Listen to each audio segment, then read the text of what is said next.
गणपती बाप्पा आगडबम शरीर आहे, पण तरी सुद्धा गणपती बाप्पाचं वाहन उंदीर आहे. याचं कारण असं आहे की सौभरी ऋषींच्या आश्रमामध्ये त्यांची धर्मपत्नी आणि ते निवांत बसलेले, पण बसलेले असताना एक सौभरी ऋषी बाहेर गेले आणि क्रौंच नावाचा गंधर्व त्या ठिकाणी आला आणि सौभरी ऋषींच्या पत्नीचा हात पकडला.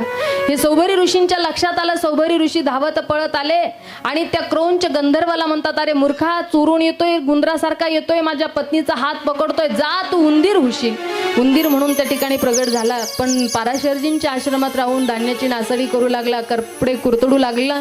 तिथं बाल्यावस्थेमध्ये गणपती बाप्पा होते. गणपती बाप्पांना राग आला, त्याच्या शेपटीला धरलं, गरगर गरगर गरगर फिरवलं, खाली आपटून मारणार तर हातातून निसटला आणि म्हटलं, हे गणपती बाप्पा, जर तू आज मला जीवनदान दिलं तर मी आयुष्यभर तुझं वाहन म्हणून तुझी सेवा करीन.